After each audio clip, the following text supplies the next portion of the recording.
সদ্য সমাপ্ত বিশ্বকাপের ফাইনালে স্পেনের কাছে 1-0 গোলে হেরেছে আর্জেন্টিনা। তবে এই পরাজয় শুধু মাঠেই সীমাবদ্ধ ছিল না, ম্যাচের আগের কিছু ঘটনাও আলোচনা জন্ম দিয়েছে। বিশেষ করে ফাইনালের আগে সতীর্থদের উদ্দেশ্যে বক্তব্য দেন লিওনেল মেসি। তবে ওই বক্তব্যে 3 শব্দের একটি বাক্য সামাজিক মাধ্যমে ছড়িয়ে পড়ার পর নতুন করে আলোচনা শুরু হয়েছে, যা নিয়ে ক্রীড়ামোদীদের মধ্যেও চলছে ব্যাপক আলোচনা। এ নিয়ে বিস্তারিত জানাচ্ছেন শেখ ফরিদ। 2026 বিশ্বকাপ ফাইনালে স্পেন আর্জেন্টিনা ম্যাচ ঘিরে যত নাটকীয়তা হয়েছে তার মধ্যে একটি গুরুত্বপূর্ণ মুহূর্ত ঘটেছিল খেলোয়াড়রা মাঠে নামারও আগে, আর এই ঘটনার কেন্দ্রে ছিলেন লিওনেল মেসি নিজেই। বিষয়টি নতুন করে আলোচনার জন্ম দিচ্ছে এখন।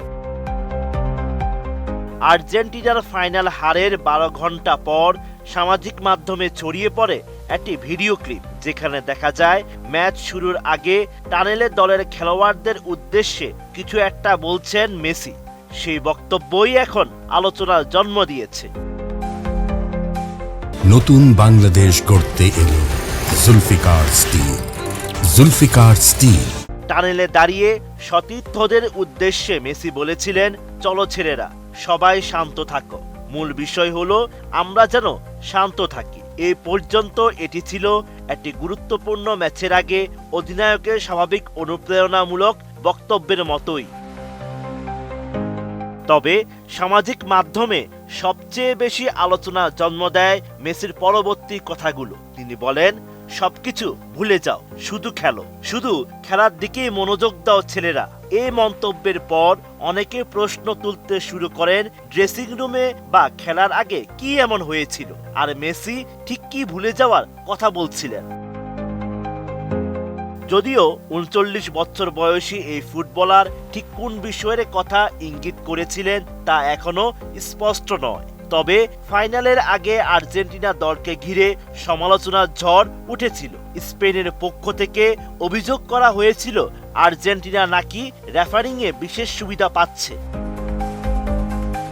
এমনকি স্পেনের ডিফেন্ডার আইমেরিক লাপোর্তো ম্যাচের আগে এ বিষয়ে মন্তব্য করেন। তিনি বলেন, সাম্প্রতিক ম্যাচগুলোতে স্প্যানিশরা এমন কিছু ঘটনা দেখেছেন যা তাদের সত্যি বিস্মিত করেছে। এমন কিছু সিদ্ধান্ত হয়েছে যেগুলোর জন্য কোনো শাস্তিমূলক ব্যবস্থা নেওয়া হয়নি। ধারণা করা হচ্ছে এটির পরিপ্রেক্ষিতে মেসি আর্জেন্টিনা দলকে শান্ত থাকতে বলেছিলেন। যদিও মাঠে আর্জেন্টিনা শান্ত থাকতে পেরেছে সামান্যই। ম্যাচে এনজো ফার্নান্দেস লাল কার্ড দেখেছিলেন, যার খেসারত আর্জেন্টিনা দিয়েছে 1-0 গোলে হেরে। এরপর ম্যাচ শেষে গাবিকে মারধর করে লাল কার্ড দেখতে হয়েছে।